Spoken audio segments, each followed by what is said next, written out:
మహిమ ఘనత ప్రభావం కలుగును గాక. చేరువచ్చిన ప్రతి ఒక్కళ్ళకి ఉదయకాల సమయంలో ప్రభు యేసుక్రీస్తు శుభములు. ఒకసారి మనం నిలబడి ఉండగా 1 కొరింథీయులకి పరిశుద్ధ గ్రంథం తిప్పుదాం. 1 కొరింథీ 5వ అధ్యాయము, 2 కొరింథీ 5వ అధ్యాయము,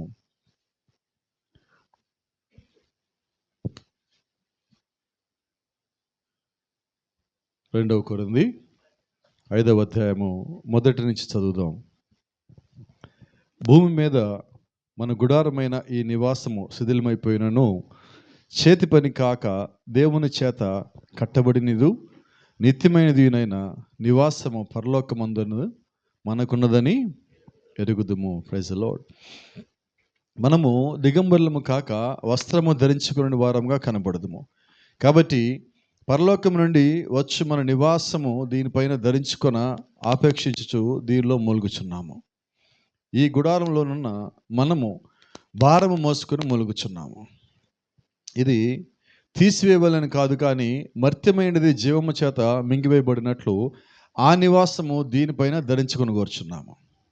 దీని నిమిత్తము మనల్ని సిద్ధపరిచిన వాడు దేవుడే, మరియు ఆయన తన ఆత్మ అను సంచికరువును మనకు అనుగ్రహించి ఉన్నాడు. వెలిచూపు వలన కాక విశ్వాసం వలనే నడుచుకుంటున్నాము. కనుక ఈ దేహములో నివసించుచున్నంత కాలము ప్రభువునకు దూరంగా ఉన్నామని ఎరిగి ఉండి ఎల్లప్పుడూ ధైర్యం గలవారమై ఉన్నాము. Praise the lord. 1 కొరింథీ 15వ అధ్యాయంకి వద్దాం. 1 కొరింథీ 15, 53, 54 వచనాలు చదువుకుందాం. క్షయమైన ఈ శరీరము అక్షయతను ధరించుకొనవలసి ఉన్నది, మర్త్యమైన ఈ శరీరము అమర్త్యతను ధరించుకొనవలసి ఉన్నది.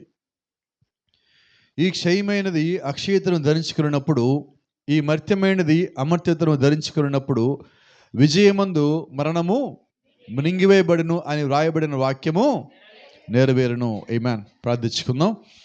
పరిశుద్ధుడా, జీవముగల దేవా, జీవాధిపతి నాయన, ఉదయకాల సమయంలో మరోసారి మేమందరూ వినయంగా తరలవంచి నీ యొక్క లేఖన భాగం వద్దకు వస్తుండగా చదవబడిన లేఖన భాగంలోంచి మాకు ఈ దినము కావలసిన మాటలు దయచేసి మా హృదయాల్ని సంపూర్ణంగా నీ యొక్క స్వాధీనంలో తీసుకుని నడిపించి మీరు మహిమను పొందమని ప్రభు అయిన యేసుక్రీస్తుని నీ నామం ముందు ప్రార్థిస్తూ ఉన్నాం.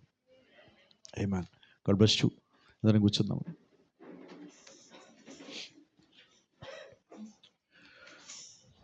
Praise the lord. ప్రభు చిత్తమైతే ఒక అంశము మాట్లాడుకుందాం మనం. భూ సంబంధమైన ఈ శరీరము ఆత్మ సంబంధమైన శరీరం కొరకు సిద్ధపడుచు ఉన్నది. Praise the Lord. ఒక చిన్న సంగతి గమనించుకుందాం. ఈ పూట మనము ఏదో సైన్స్ క్లాస్కి వెళ్ళినట్టుగా ఉంటుంది కొద్దిసేపు అయితే, అయినప్పటికీ మీరు అర్థం చేసుకోవడానికి ప్రయత్నిస్తే సైన్స్ అనేది కూడా బైబిల్ నుంచే వచ్చింది.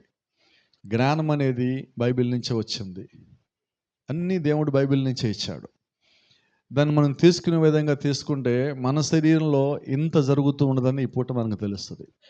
మనకు తెలియకుండా మన శరీరంలో దేవుడు చేసిన ఏర్పాటు, మనకు తెలియకుండా దేవుడు మన శరీరంలో తీసుకొచ్చే మార్పు, మన జీవితంలో మనకు కావాల్సిన దాన్ని దేవుడు ఎక్కడ ఎప్పుడు ఎలాగ ప్లాన్ చేశాడు అన్నది ఒకసారి మనం ఆలోచన చేస్తే, మనం భూమి మీద రావడానికన్నా ముందు నుంచి వచ్చిన దగ్గర నుంచి వెళ్ళిపోయేంత వరకు కూడా దేవుడికి ప్లాన్ ఉన్నది. ఆ ప్లాన్లో ఇప్పుడు మనం ఎక్కడున్నామని తెలుసుకుంటే మనకి జీవించడం ఎలాగో తెలుస్తుంది, ఎందుకు జీవిస్తున్నామో తెలుస్తుంది. దాని కొరకు ఈరోజు మన అన్నిటికన్నా ఎక్కువ ప్రియారిటీ ఇచ్చేది దేనికన్నా ఉన్నదంటే ఒక్కటే, మన శరీరానికి ఫస్ట్ ప్రియారిటీ ఇస్తాం. దీని తర్వాత ఏదైనా. ఎదుటోడి కష్టం వచ్చిందన్నా నేను బాగుంటేనే నేను ఆ పనికి వెళ్తా, నా శరీరం బాగోకపోతే నాకు కూడా బాగా నేను రాలేనట్టాం. అంటే ప్రియారిటీ ఏంటంటే ఫస్ట్ నా శరీరము, నేను, నా శరీరము, ఆ తర్వాత మన ఆలోచన విధానం. అయితే ఈరోజు మనం మాట్లాడుకుంటుంది అపోస్తలుడైన పౌలు అంటున్నాడు, ఈ గుడారము శిథిలమైపోయినప్పుడు శిథిలము కాని వేరొక గుడారం నా కొరకు ఎదురు చూస్తూ ఉన్నది. ఇక్కడ గుడారం అని దేన్ని పోలుస్తూ ఉన్నాడంటే మన శరీరాన్ని పోలుస్తూ ఉన్నాడు. ఇక్కడ మనం గుడారమని పోల్చుకోవడానికి తగిన వారం కాము. గుడారం అంటే అర్థము దేవుడు నివసించేది అని. పౌలు గారి ఉద్దేశం ఏంటి? దేవుడు నివసించే గుడారం గురించి ఆయన మాట్లాడుతున్నాడు. అందుకని పౌలు గారే తప్ప దాదాపు ఎవరు దీన్ని టచ్ చేయలేదు సబ్జెక్ట్ని ఎక్కడా కూడా బైబిల్లో. ఆయన అంటాడు, నీ దేహము ఎవరి ఆలయము? నీ దేహము దేవుని ఆలయం అని తెలిస్తే నువ్వు తప్పు చేయగలవా? నువ్వు పాపం చేయగలవా? నువ్వు అబద్ధపు సాక్ష్యం పలకగలవా అంటే పలకలేవు. నీకు ఆ సంగతి తెలిస్తే నువ్వు పాపంలో ఉంటావా? ఒక్కటే మాట చెప్పండి, ఉండలేము మనం. కారణం ఏంటంటే ఈ శరీరము దేవుని సొత్తు. బైబిల్లో పౌలు గారు స్పష్టంగా అంటున్నాడు, నీ దేహము విలువ పెట్టి కొనబడి ఉన్నది. ఏంటి ఆ విలువ? దేవుడు చెల్లించిన విలువ ఏంటి? ఈ దేహం కొనటానికి ఆయన యొక్క పరిశుద్ధ రక్తము, స్వరక్తము, పరలోకించి తీసుకొచ్చే రక్తము, శుద్ధమైన రక్తము. అది నీ కొరకు చిందించి వెల చెల్లిస్తే తప్ప నీ శరీరానికి అంటినా శరీరంలో ఉన్న పాపం పోదు. అంటే ఎంత పరిశుద్ధమైన రక్తాన్ని దేవుడు మన కొరకు ఇచ్చాడంటే, మనలో ఉన్న పాపాన్ని తీసేసి ఇప్పుడు ఆ స్థానంలో దేవుడు తనను తాను పెట్టుకున్నాడు. మానవులైన మనము మన శరీరము దేవుని యొక్క సొత్తు అని తెలిసాక ఇప్పుడు మనం ఏం చేయాలంటే పాపాన్ని బయటికి పంపించి క్రీస్తుని లోపలికి ఆహ్వానించాలి. మన విశ్వాసం అయితే దేవుణ్ణి లోపల పెట్టుకుంటాం, లోకాన్ని బయటికి పంపిస్తాం, పాపాన్ని బయటికి పంపిస్తాం, అబద్ధాన్ని బయటికి పంపిస్తాం, మోసాన్ని బయటికి పంపిస్తాం.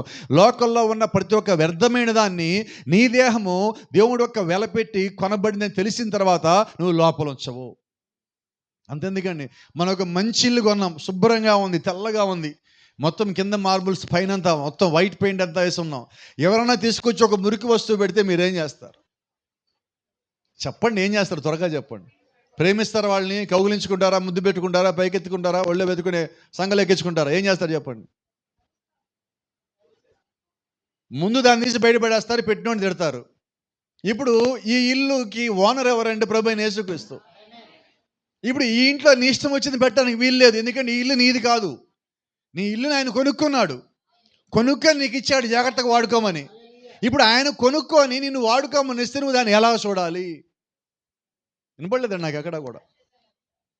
కొంచెం గట్టిగా చెప్పగలరు ఎవరన్నా? లేకపోతే కోపం ఎవరికి వస్తుంది?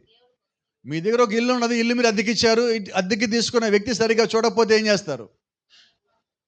గట్టిగా చెప్పండి. ఖాళీ చేయమని మర్యాద చెప్తారా? మరి ఇల్లు ఖాళీ చేయడం అంటే ఏంటి? చచ్చిపోవటం. ఈ ఇల్లు ఖాళీ చేయడం అంటే మరణించటం. ఇప్పుడు మన ఇల్లుగా సరిగ్గా చూడకపోతే దేవుడేమంటాడు? ఖాళీ చేయి. అర్థమైందా? ఖాళీ చేయడం అంటే ఏంటి? ఇప్పుడు ఇంటి ఓనర్ ఎవరు?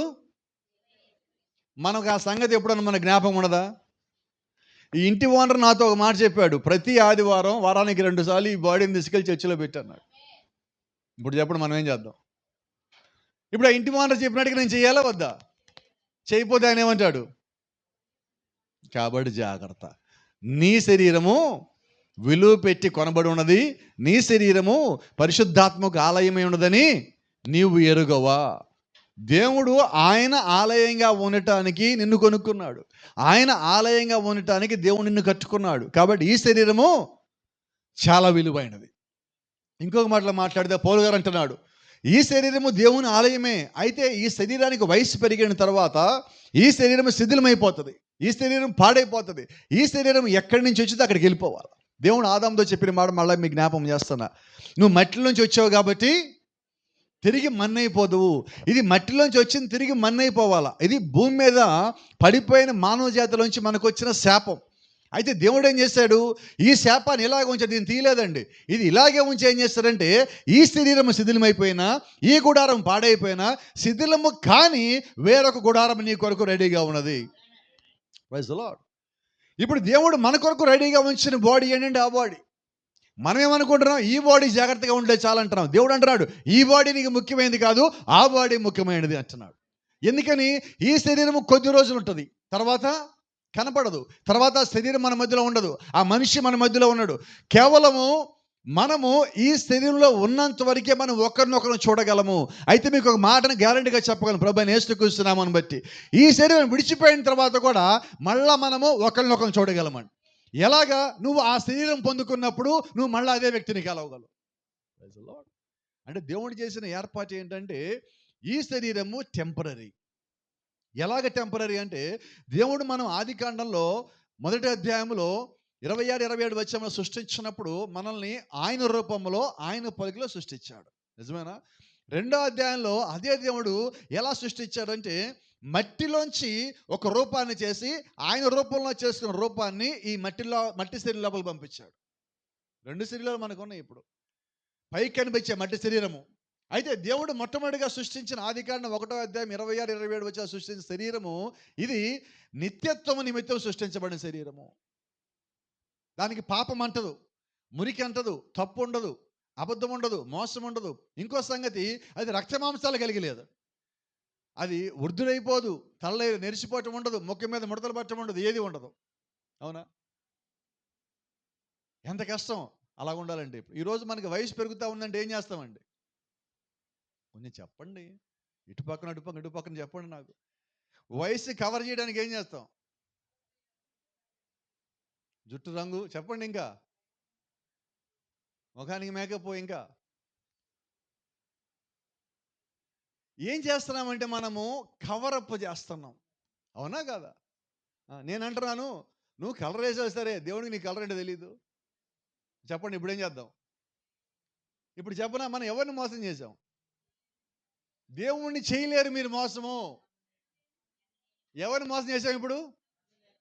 మనం అనుకోండి, నేను చూసా ఎంగ కనబడ్డా, నిన్ను మోసం చేసుకున్నావు, నువ్వు ముసలోడు అని కావపడ, మాకు నువ్వు ముసలిదా అని అందరికీ తెలుసు.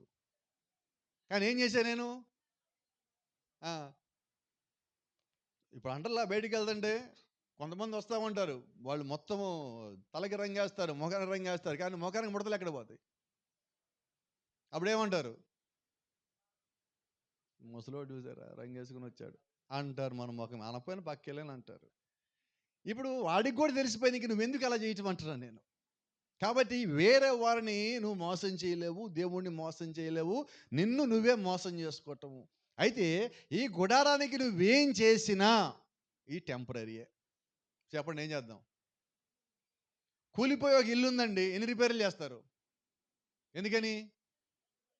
రైట్. ఇప్పుడు మన సంగతి ఏంటి? ఇది శిథిలమైపోద్దని తెలుసు, ఇది పాడైపోద్దని తెలుసు, మట్టిలోంచి వచ్చిందని తెలుసు, తిరిగి మట్టి అయిపోద్దని తెలుసు. చెప్పండి, ఏం చేద్దాం?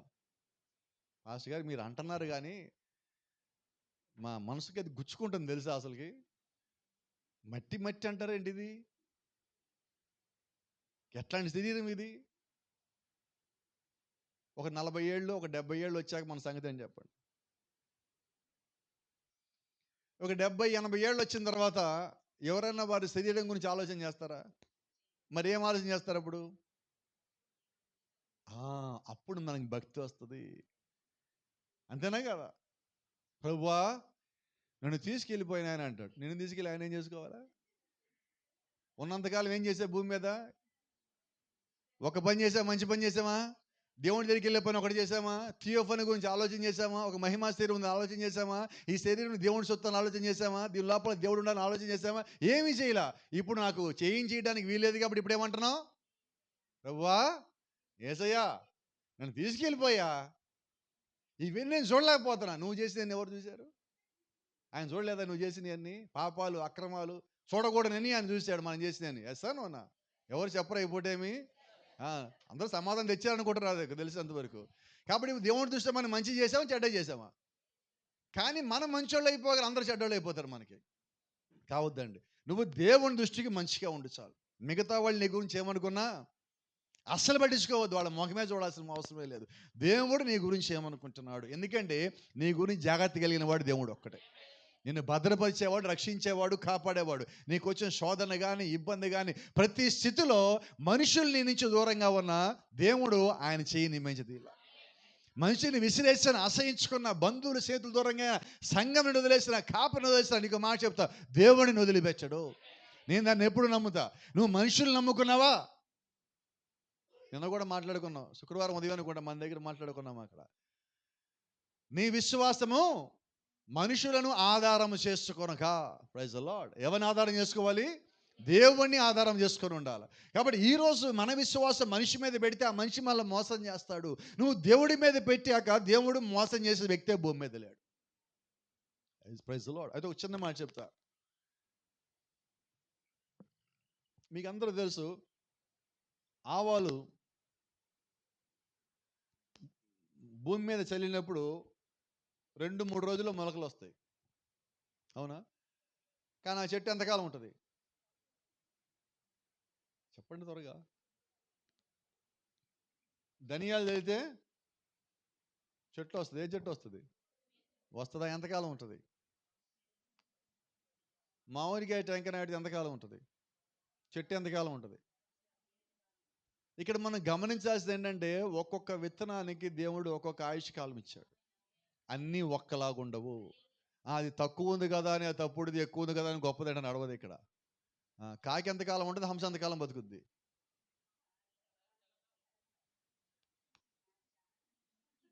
మరి మనం ఎట్లాంటి వాళ్ళం అండి? ఇక్కడ గమనించాల్సిన సంగతి ఏంటంటే, అది నల్లగా ఉంది కాబట్టి అది చెడ్డది, తెల్లగా ఉంది కాబట్టి మంచిది అంటే నడవదు. దేవుడి దృష్టికి యథార్థంగా ఉన్నదా లేదా? కాబట్టి మన జీవితాలు కూడా అంతే. ఒక మనిషి తక్కువ కాలం ఉండొచ్చు, ఎక్కువ కాలం ఉండొచ్చు. వాళ్ళు ఎంతకాలం ఉన్నారనేది లెక్క కానే కాదు, కానీ ఎంత యథార్థంగా ఉన్నారన్నది లెక్క మనకి ఎప్పుడు. Praise the Lord. కొంచెం ముందుకెళ్దాం. ఇక్కడ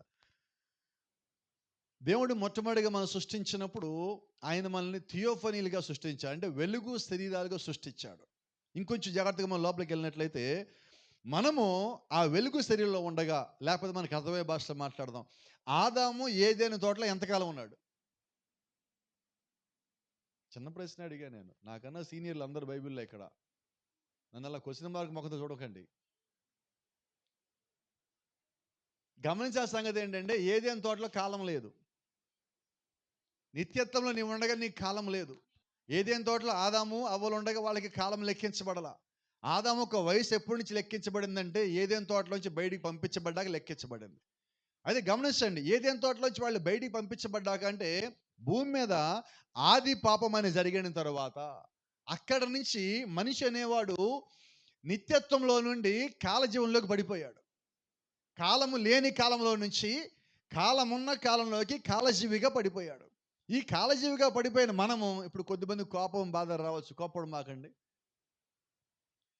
పుట్టినరోజులు చేస్తున్నాం మనం, అవునా కదా? చనిపోయిన రోజులు చేస్తున్నాం మనం. ఇవన్నీ ఎక్కడి నుంచి వచ్చినాయంటే ఈ కాలంలోకి పడ్డాక వచ్చినాయి.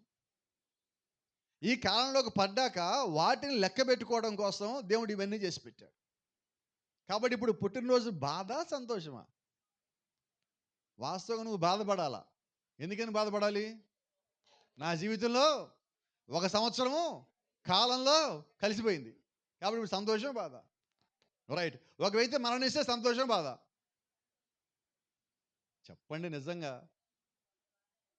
ప్రసంగిలో ఒక మాట ఉన్నది, ఒక జన్మదినం కంటే ఎప్పుడు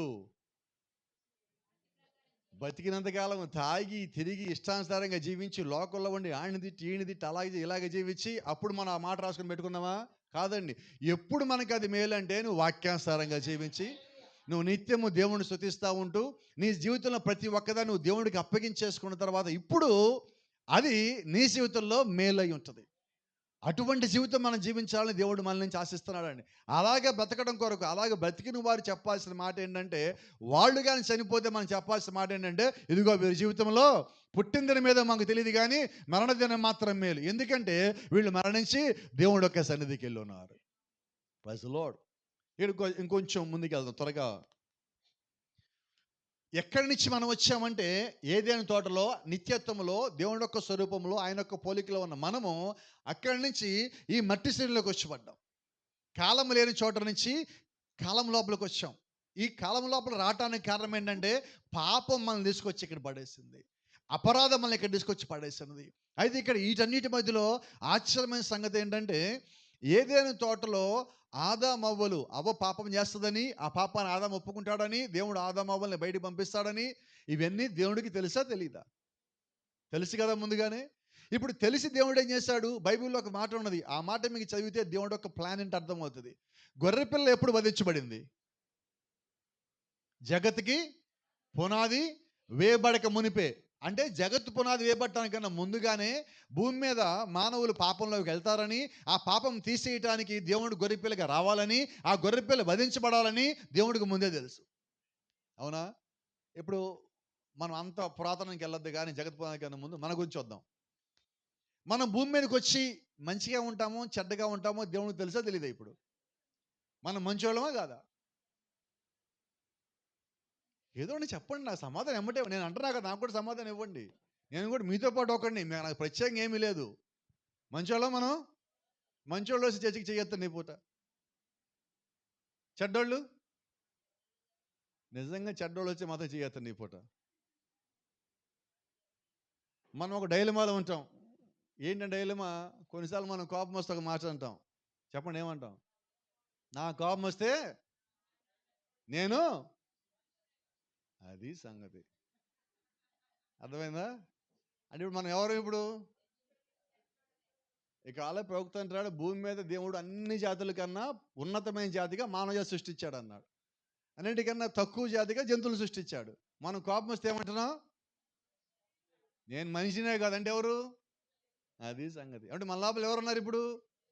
మిస్టర్ జంతువు ఉన్నాడు. ఇప్పుడు మిస్టర్ జంతువుని మనం అనేకసార్లు పైకి లేపుతూ ఉంటాం. ఈ జంతువు ఏం చేస్తాడు మనల్ని? నాకు కోపం వస్తే నేను అసలుకి, కొంతమంది స్త్రీలు ఇలాగ అంటారు, నాకు కోపం వస్తే మంచిదనే కాదు. నువ్వు కోపం రాకపోతే ఎవరు మరి? మనందరికి ఉంది అలవాటు అండి ఇది. ఇదేంటో చెప్పనా? స్వభావం ఇది. ఆ స్వభావం మీతో ఆ మాట అనిపిస్తుంది. కాబట్టి ఆ స్వభావం మనలో చచ్చిపోవాలా? ఈరోజు దేవుడికి కావాల్సినది, నువ్వు నిత్య జీవంలోకి వెళ్ళే వ్యక్తివైతే మొట్టమొదటిగా మారాల్సింది నీ స్వభావము.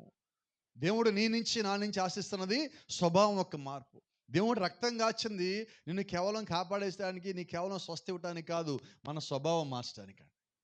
అన్నిటికన్నా మన జీవితంలో ఎక్కువగా మార్చుకోవాల్సిందంటే ఒక్కటే, స్వభావము. కష్టమైంది అదే. మరణం ఏంటంటే సులభమైంది కూడా అదే. ఎలాగా? లోబడే గుణము ఒక్కటి మనకుంటే మారే గుణం మనకు వస్తుంది. నేను వినను అన్నాక ఎవరు మార్చలేం. అవునా? నేను వింటాను చెప్పు అంటే మనం ఎవరికైనా చెప్పొచ్చు, ఎవరైనా మార్చచ్చు. ఈరోజు మనం వినాల్సింది మనిషి మాట కాదండి. ఎవరి మాట వినాలా? దేవుడి మాటకి నువ్వు లోబడినప్పుడు నిన్ను మార్చే బాధ్యత దేవుడు తీసుకుంటాడు. అందుకే నేను ఒక మాట ఎప్పుడు నమ్ముతా ఉంటా, ఒక దేవుడి సేవ చేసే ఒక వ్యక్తిగా నేను ఏ ఒక్క వ్యక్తిని మార్చాలని కోరుకోను. నేను కోరుకోను అసలు. నేను ప్రభావం కూడా చూపించను, నువ్వు మారాలి, నువ్వు ఇలా ఉండకూడదు, అలా చేయాలి, ఇలా చేయాలి, ఎవరికి చెప్పలే, ఇప్పుడు చెప్పను కూడా. ఎందుకనంటే ఏం చెయ్యాలో ఏం చేయకూడదు మనం చెప్పాలంతే. నిర్ణయము అవతల వ్యక్తి తీసుకోవాలి. వాళ్ళ నిర్ణయం తీసుకునేలాగా దేవుడు వాడిని ప్రేరేపించాలి. మన పని ఏంటి? వివరించడం మాత్రమే. దేవుడు ఒక సేవకుడు చేస్తున్న పని ఏంటంటే వివరించడం మాత్రమే. కొన్నిసార్లు అంటారు, పాస్టర్ గారు మీరు చెప్పొచ్చు కదా, అది అలాగుంది కదా, ఇలాగుంది కదా. ఎంతవరకు నేను చెప్పాలో దేవుడు నాకు ఇచ్చిన బాధ్యత ఉంటుంది, అంతవరకే నేను చెప్పాలి. నా గీత దాటి నేను పోవద్దు. దేవుడు నాకు ఒక లిమిట్ ఇస్తే ఆ లిమిట్ లోపలే ఉండాలి. లిమిట్ దాటి నేను పోవడానికి వీల్లేదు. ఒక వ్యక్తి జీవితం లోపలికి నేనే వెళ్ళిపోయి ఆ వ్యక్తి జీవితం మొత్తాన్ని మార్చేసి నేనే పోయి ఆ వ్యక్తి లోపల జీవించాలంటే అది నేను చేయను, అది దేవుడు చేసే పని. మన జీవితంలోకి దేవుని లోపలికి ఆహ్వానించి నన్ను నేను పక్కకి జరుపుకొని ప్రభువా నువ్వు ఉండని చెప్పాలి తప్పితే, నా లోపలికి పాస్టర్ గారు నువ్వు లోపలికి వచ్చేసి నా జీవితం తీసేసుకో నువ్వు జీవించంటే అంటానికి నువ్వెవడో తీసుకొని నేనెవరు? చేయాల్సిన ఎవరు? నువ్వు నిజంగా పాస్టర్ గారిని ఆహ్వానించక్కర్లా, ప్రభువుని ఆహ్వానించాలి, ఆయన వాక్యాన్ని ఆహ్వానించాలి, నువ్వు ఆయనకి లోబడి చాలు. నీ జీవితంలో రావాల్సిన మార్పు సంపూర్ణంగా ఆయన తేగలడు. ఎట్లాగో చెప్తాను.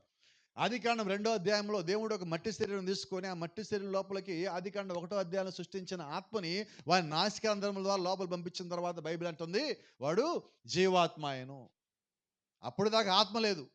కాబట్టి ఈరోజు భూమి మీద పుట్టగానే ఈ మట్టి శరీరం ఒకసారి కేక పెట్టగానే అప్పుడు జీవాత్మాయను. అప్పుడు వరకు మనం ఎవరు? బిడ్డ లోపల ఉన్నప్పటికీ బయటికి రావాలా. అలాగే మట్టిలో మనం ఉన్నప్పటికీ బయటికి రావాలా. అలాగే లోకల్లో మనం ఉన్నప్పటికీ అక్కడి నుంచి మనం బయటికి రావాలా. సంఘానికి రాగానే విశ్వాసులం అయిపోము, వాక్యం లోపలికి వచ్చాక విశ్వాసులం అవుతాం. ఈ రెండింటికి చాలా తేడా ఉన్నది. సంఘానికి పుంకాలుగా రావచ్చండి. పోటర్లేదు రేపు వెళ్తారా, ఆదివారం సోమవారం ఎంతమంది వెళ్తారు? 50,000 మంది వస్తున్నారు కాకాని తొట్టకి. అందరూ ఎవరికాళ్ళు అనుకుంటారు? విశ్వాసులమే అనుకుంటారు. ఒక్కళ్ళేడు విశ్వాసం అక్కడ పోనే పోడు అసలు. ముందు ఎందుకని పోడు? వాక్యానుసారంగా లేదు కాబట్టి నేను పోనంటాడు. కాబట్టి ఈరోజు సంపూర్ణమైన దాని దగ్గరికి వచ్చినప్పుడు సంపూర్ణమైన దానికి నువ్వు లోబడవలసి ఉన్నావు. విశ్వాసం అయితే మనం లోబడవలసి ఉన్నాం. అలాగే లోబడినప్పుడు దేవుడు మనల్ని ఆయన శోధన తీసుకొని మనల్ని జరిపి ఆయన మన లోపల నివాసం చేస్తాడు. అప్పుడు మన పేరు విశ్వాసి, అప్పుడు మన పేరు క్రైస్తవుడు. అలాగే జీవించే వాళ్ళు నేను క్రైస్తవుడు అని చెప్పుకోవాలి. ఇప్పుడు చూడండి, ఆ శరీరం లోపలికి దేవుడు తన ఆత్మను పంపించినప్పుడు బైబిల్ అంటా ఉన్నది నరుడు జీవ ఆత్మాయను. అంటే నరుడి లోపలికి జీవం తీసుకొచ్చింది. ఆ జీవం వచ్చాక నరుడు దేవుడు యొక్క ఆత్మ కలిగి ఉన్నవాడు కాబట్టి ఇప్పుడు జీవాత్మాయను. ఇప్పుడు మనము ఈ మట్టి శరీరం కలిగి ఉండొచ్చు. అయితే దీని లోపలికి జీవం రావాలి. జీవం అంటే క్రీస్తు. పరిశుద్ధాత్మ లోపల రావాల్సి ఉన్నది. ఆయన యొక్క ఆత్మ వచ్చినప్పుడే అప్పుడు మనం ఆత్మను పొందుకున్న వారము. అప్పుడు వాక్యానుసారంగా జీవించే ఆయన యొక్క ప్రజలమై ఉంటాం. Praise the Lord. చిన్న మాట మాట్లాడుకుందాం. మొట్టమొదటిగా మానవుడు జీవాత్మ అయను. ఈ జీవాత్మ అయినప్పుడు ఈ యొక్క మట్టి శరీరము భూమి మీదకి వచ్చినప్పుడు ఈ మట్టి శరీరంతో పాటే భూమి మీదకి ఇంకొక శరీరం కూడా వచ్చింది. అయితే మనకి మట్టి శరీరం ఒకటే కనిపిస్తుంది, అది కనబడదు. దేవుడు ఒక ఆలోచనలో ఉన్న ప్రతి ఒక్కళ్ళకి ఈ రెండు శరీరాలు ఉన్నాయి. ఇది మనం చూసాం. మనం కూడా దీనిలో ఒకటై ఉన్నాం. ఇప్పుడు మరి ఆ శరీరం సంగతి ఏంటి? ఆ శరీరం పేరు వెలుగు శరీరం అంటాం. ఆ శరీరం పేరు థియోఫనీ అంటాం. బైబిల్ చెప్పిన ప్రకారంగా మనం మాట్లాడుకున్నట్లయితే దేవుడు మొట్టమొదటిగా ఆ శరీరం సృష్టించాడండి, యువతల శరీరం సృష్టించాల.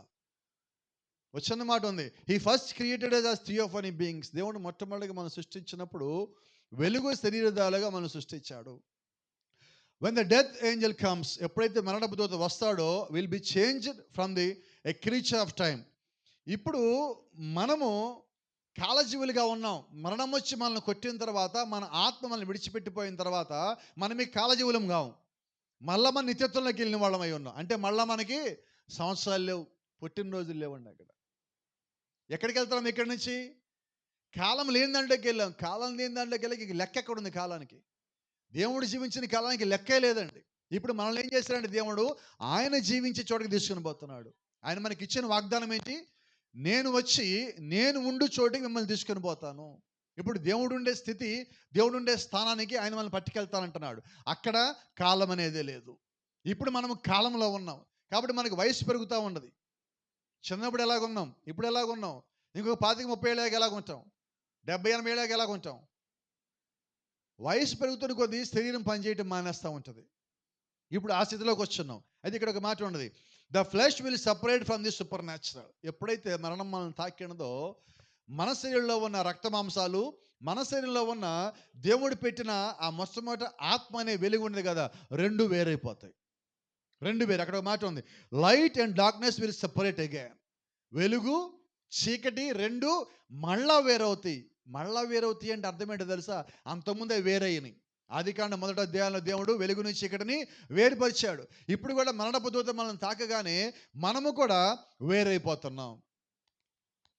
ఇక్కడ ఒక మాట, మరణపు దూత మనల్ని తాగితే మన లోపల ఉన్న వెలుగు వేరైపోవటం ఏంటి? అసలు వెలుగు మన లోపల ఉన్నదా లేదా అంటే, సైంటిస్టులు కలిసి ఒక రీసెర్చ్ చేసి 1955 సంవత్సరం అనుకుంటా సుమారుగా ఒక తీర్మానం చేశారు. ఏంటి ఆ తీర్మానం అంటే, మానవుని శరీరంలో వెలుగు రేఖలు ఉంటాయి. మానవుని శరీరంలో వెలుగు ఉంటుంది. నిజంగా వెలుగు ఉంటుందా మన లోపల? చెప్పండి, ఉంటుందా లేదా? ఓ చిన్న మాట మీరు చూపిస్తాను ఇక్కడ. ఇది చెప్పకూడదు అనుకుంటే ఇక్కడికే వస్తుంది ఏంటో మరి. ఇది అందరికీ తెలుసు అనుకుంటాను దాదాపుగా. ఏంటంటే దాని పేరు ఎక్స్రే. ఈ ఎక్స్రే లోపలికి వెలుగు ఎక్కడి నుంచి వచ్చిందంటే, మన శరీరంలో ఉన్న వెలుగుని ఎక్స్రే తీసుకుంటుంది. బయట నుంచి వెలుగు కాదు, మనలో ఉన్న వెలుగుని తీసుకుంటుంది. కాబట్టి దేవుడు చెప్పిన మాట ప్రకారం ఇప్పుడు ఆ వెలుగు ఎక్కడుందంటే బయట నుంచి రాలా, లోపల నుంచి ఉన్నది. సైంటిస్టులు ఏమని దాన్ని నిరూపించారంటే, they found that recently that our body is full of light. మన శరీరం అంతా వెలుగుతో నింపబడి ఉంటుంది. X ray proves that. ఎక్స్రే దాన్ని నిరూపిస్తూ ఉన్నది. The X ray does not have any light of its own, it uses the light which is in you. నీ లోపల ఉన్న వెలుగుని ఆ ఎక్స్రే మిషన్ వాడుకుంటుంది. Praise the Lord. అంటే ఇప్పుడు మన లోపల వెలుగు ఉందా లేదా? అయితే ఇప్పుడు మన లోపల ఉన్న వెలుగు ఈ లైట్ లాంటిది కాదు, ఈ లైట్ లాంటిది కాదు. మన లోపల ఉన్న వెలుగు ఏ లైట్ అంటే, దీన్ని కాస్మిక్ లైట్ అంటాం. అది పూర్తిగా వెలుగుగా ఉండదు, పూర్తిగా చీకటిగా ఉండదు, అయితే నీడ అనేది ఉండదు. అటువంటిది లోపల మన లోపల ఉండదు. అంటే ఇప్పుడు దేవుడు మనం ఎలా సృష్టించాడు? మనము చీకటి మనుషులం కాదండి, వెలుగు సంబంధమై ఉన్నాము. మత్తయి సువార్త 13వ అధ్యాయంలో ఒక మాట ఉంటుంది. దేవుడు అక్కడ మాట్లాడుతూ అంటాడు, మీరు వెలుగు కుమారులు అన్నాడు. అంటే ఇప్పుడు దేవుడు మనకి పెట్టిన పేరు ఏంటంటే వెలుగు కుమారులు. అని ప్రాఫిట్ మాట్లాడుతూ అంటున్నాడు, మనం పుట్టినప్పుడు మన లోపల 4 వెలుగు కణాలు ఉన్నాయి, వెలుగు రేఖలు ఉన్నాయి అన్నాడు. ఎన్ని సార్? ఇప్పుడు బాధపడతారు ఈరోజు చర్చిలో కొద్దిమంది. దయచేసి ఎవరు బాధపడకండి ఇప్పుడు నేను చెప్పే మాటలని. నీ వయసు 25 సంవత్సరాలు దాటిందంటే నీకున్న 4 రేఖల్లో ఒక రేఖ పోయింది. ఇప్పుడు 25 ఏళ్ళు లోపున వాళ్ళు అనుకుంటున్నారు, అంతే కదా? పాస్ గారికి ఒక రేఖ పోయింది. ఇంకో మాట కూడా చెప్తా, 35 దాటాక రెండోది పోయింది. 35 సంవత్సరాల వయసు పైన వాళ్ళందరికీ ఏంటి ఇప్పుడు పరిస్థితి? మన దగ్గర 4 ఉంటే ఇప్పుడు వినండి జాగ్రత్తగా, 45 దాటాక 3 పోయినాయి.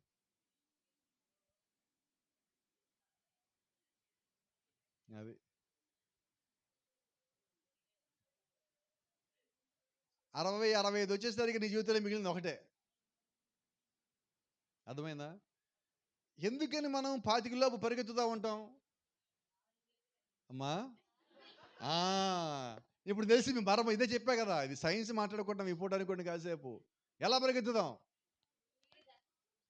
60 దాటాక పరిచయం రమ్మంటే 45కి ఈరోజు వెళ్ళాలా? తప్పదా? ఇంకా తప్పదంటే చెప్పి వస్తాను అంటే అర్థం ఏంటంటే రేఖలు పని చేయట్ల లోపల లేవు. ఏంటి అర్థం అంటే ఇప్పుడు మన పరిచయం ఎప్పుడు చేయాలి? ఇంతకీ వినపడలేదండి, గట్టిగా వినాలనుకుంటున్నా మాట. 4 ఉండగా. అయితే ఈరోజు కోపడు మాకండి, 4 రేఖలు ముసలోళ్ళు చాలా మంది మన సంఘంలో కూడా ఉన్నారు. ఎస్తానోనా గట్టిగా రాలేదు. 4 రేఖలు ఉన్న ముసలోళ్ళు ఉన్నారు, ఒకే రేఖ యవనస్తులు కూడా ఉన్నారు. నేను 2 ఒప్పుకుంటా, అవి లేదంటే అబద్ధమేనండి. పరిచర్య కోసం పరిగెత్తలేకపోతే నా దృష్టిలో నువ్వు వృద్ధుడివే. నీకు 20 ఏళ్ళ 16 పక్కన పెట్టి నువ్వు వృద్ధుడివే. మన మధ్యలో సిస్టర్ ఉంది, మరియమ్మ సిస్టరు. ఆమె ఒక్కొక్కడిని చర్చికి పిలవడానికి 3 సార్లు ఇళ్ళకి పోయి పిలిచి వస్తుంది. ఇంకా గంట ఉందన్నగా, పావు గంట ఉందనగా, 20 నిమిషాలు ఉందనగా, 5 నిమిషాలు కూడా పోయి వస్తుంది అనమాట. ఒక్కళ్ళని వింటారేమో వచ్చని. మరి ఇప్పుడు ఆమెకు 45 దాటింది అనుకుంటాను, 50 అంటే ఒక్క రేఖే ఉంది.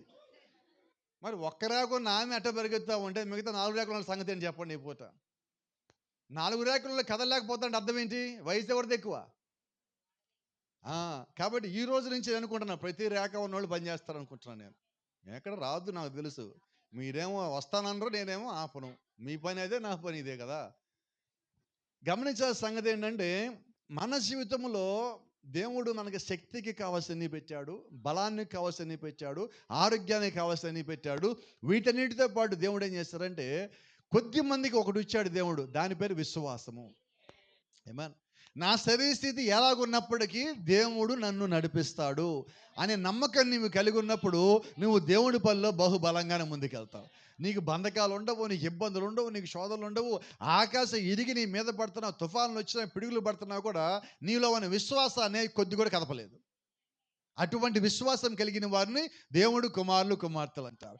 అటువంటి వారు నడిపించబడేది పరిశుద్ధాత్మతో నడిపించబడేవారు అయి ఉంటారు. Praise the Lord. అయితే ఈ శరీరంలో ఈ రేఖలన్నీ పోతా ఉన్నాయి. పుట్టినప్పుడు మొత్తం లోపల వెలుగు ఉన్నది, కాలక్రమేణా వెలుగు నశించిపోతూ ఉన్నది, వెలుగు తగ్గిపోతూ ఉన్నది. అయితే దేవుడు మన కోసం చేసిన ఏర్పాటు ఏంటంటే ఈ మట్టి శరీరంలోకి మనం వెళ్ళిన తర్వాత ఆ వెలుగు మన లోపల నుంచి బయటకు వెళ్ళిపోయిన తర్వాత మన లోపల నుంచి ఆ సూపర్ న్యాచురల్ లైట్ ఏదైతే బయటకు పోయినదో మిగిలేది మొత్తం చీకటే. అయితే దేవుడు అప్పుడు ఏం చేశాడు?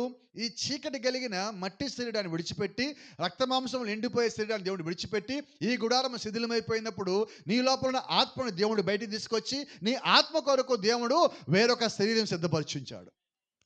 ఆ శరీరానికి మనం పెట్టుకున్న పేరే థియోఫనీ, లేకపోతే మనమందరం వాడే భాషలో మనం చెప్పే మాట వెలుగు శరీరము. గమనించండి, as soon as the natural body is dissolved, ఎప్పుడైతే ఈ భూ సంబంధమైన శరీరము గుడారము శిథిలమైపోతున్నదో, there is a spiritual body that waiting. ఆత్మ సంబంధమైన శరీరము నీ కొరకు ఎదురు చూస్తా ఉన్నది. ఆ శరీరం పేరే మహిమా శరీరము, ఆ శరీరం పేరే వెలుగు శరీరము. ఆ శరీరమే మనం థియోఫనీ పిలుస్తూ ఉన్నాం. కాబట్టి ఈరోజు మన థియోఫనీ అంటే మీరు కంగారు పడద్దు, అది మనదే, మన కొరకు దేవుడు ఇచ్చాడు ఇంకొక శరీరము. అయితే కొద్దిసేపు ఇప్పుడు మనం కలిగి ఉన్న ఈ శరీరం ఉన్నది కదా, ఈ శరీరం ఎక్కడి నుంచి వచ్చింది? గట్టిగా చెప్పండి త్వరగా. మట్టిలోంచి, భూమిలోంచి ఏదో కొంచెం పాలిష్గా చెప్పాలంటే భూమిలోంచి, మాస్గా మాట్లాడితే మట్టిలోంచి వచ్చాం మనం. ఏ మనుషులు మనం? అది సంగతి. ఎంత బాగుంది చూడండి. ఇప్పుడు ఈ మట్టి మనిషి అంటే మళ్ళీ బయటికి వెళ్తే కోపం వస్తుంది, ఇక్కడంటే ఊరుకుంటాం. కానీ బయటికి వెళ్ళా ఏంటి మొహం ఏంటి అన్నామనికి ఎంత కోపం వస్తుంది మనకి. మన బట్టలకి మట్టి అట్టితే వస్తారా అదే కోపం. మరి మనం ఎక్కడి నుంచి వచ్చాం? కొంచెం జ్ఞాపకం పెట్టుకుంటా ఉండండి. ఇక్కడ సంగతి, ఇది మట్టి శరీరం నుంచి వచ్చింది. ఆదికాండం 2వ అధ్యాయం 7వ వచనంలో దేవుడు నేల మట్టితో నిర్మిస్తే అక్కడి నుంచి వచ్చిన ఈ శరీరం. ఈ శరీరంలో ఏమున్నాయంటే, దేవుడు మనల్ని ఎలా తయారు చేశారంటే, మట్టిలోంచి వచ్చాక తిరిగి మట్టిలో కలిసిపోయే విధముగా దేవుడు మట్టిలో ఉన్న మూలకణాలతో మనం తయారు చేశాడు. బైబిల్ చెప్తూ ఉన్నది, ఈ కాలం వర్తమానం అంటున్నది, 16 రకాల మూలకణాలతో దేవుడు మనల్ని సృష్టించాడు. 16 ఎలిమెంట్స్ దేవుడు మనల్ని తయారు చేయడానికి వాడినాయి. ఈ 16 మనలో ఉన్నాయి కాబట్టి మనం మట్టిలో పెట్టగానే 3వ రోజున దానిలో కలిసిపోతూ ఉంటాం. అవన్నీ దాంట్లోపే కదా, దాంట్లో కలిసిపోతున్నాం. అవునా? Praise the Lord. అయితే గమనించండి, ఈ శరీరం యొక్క గుణలక్షణాలు చూద్దాం ఒకసారి. ఇది భూ సంబంధమైనది, రక్తమాంసాలతో ఉన్నది, ఇంపర్ఫెక్ట్. అంటే ఏంటండి?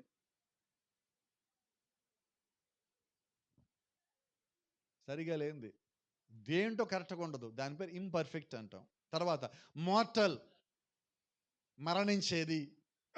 బోర్న్ ఇన్ సిన్, పాపములో పుట్టినది.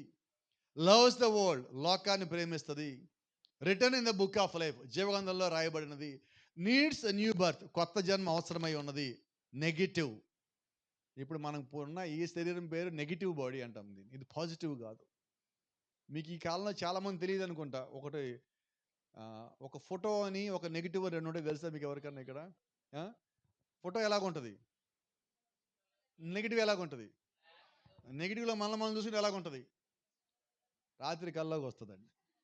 మనం నిజంగా అలాగుంటాం. ఇప్పుడు ఈ భూమి మీద ఉన్న ఈ శరీరం ఏంటంటే, మన నెగిటివ్లు ఇవన్నీ.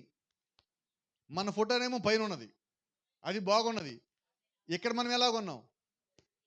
నెగిటివ్లు ఏ రంగు ఉంటుంది? మన జీవితంలో కార్యాలు ఎలాగుంటాయి? అదే భయం ఏమవుతుంది, ధైర్యంగా చెప్పండి. ఇక్కడ కాకపోతే ఇంకెక్కడ ఒప్పుకోవాలి మనం. మన జీవితంలో కార్యాలను ఎలాగుంటాయి? మంచియే ఉండవు, అన్ని చెడ్డయ్యే. 90 చెడ్డయ్యి ఉంటే 10 5 పూర్తిగా తెల్లగుండే ఒక కార్యం ఉంటుందేమో 90లో 100లో. అసలు చేయట్లేదు, తెల్ల పనులే చేయట్లేదు అలా చేస్తారు, కానీ పోల్చుకోవడానికి తక్కువ ఉంటాయి అనమాట, అంతే. వేరే ఇవి అయితేనేమో లెక్క మర్చిపోలేము, గుర్తు పెట్టుకోవాలని ఉంటాయి అవి. అది గుర్తు పెట్టుకోవడానికి వీలు లేకుండా ఉంటుంది. అది ఈ తేడా జరగనండి. ఈ శరీరంతో ఇవన్నీ మనం చేస్తున్నాం. అయితే వీటన్నిటి మధ్యలో దేవుడు మనం చేసే సహాయం ఏంటంటే, ఈ భూమి మీదకి వెళ్ళినప్పుడు మనం ఎటువంటి జీవితం జీవిస్తామని తెలిసి దేవుడు ఈ జీవితంలో రావడానికన్నా ముందు నిన్ను అక్కడ నుంచోబెట్టి ఒక ఫోటో తీసుకున్నాడు. మీకు చిన్న మాట చెప్తాను. చాలామందికి ఒక అలవాటు ఉన్నది. వాళ్ళు కొద్ది వయసు వచ్చిన తర్వాత 30, 40, 50 మధ్యలోకి వచ్చిన తర్వాత చిన్నప్పుడు ఎలాగున్నామని వాళ్ళ ఫోటోలు ఎతికేటప్పుడు వాళ్ళు దొరికే ఫోటో ఒక్కటే. 10th క్లాస్ మార్క్ లిస్ట్ మీద వాళ్ళ ఫోటో ఉంటుంది. చెప్పండి, దాన్ని చూసి ఏమంటారు? ఆ ఫోటో చూసాను నేను ఎలాగున్నాను.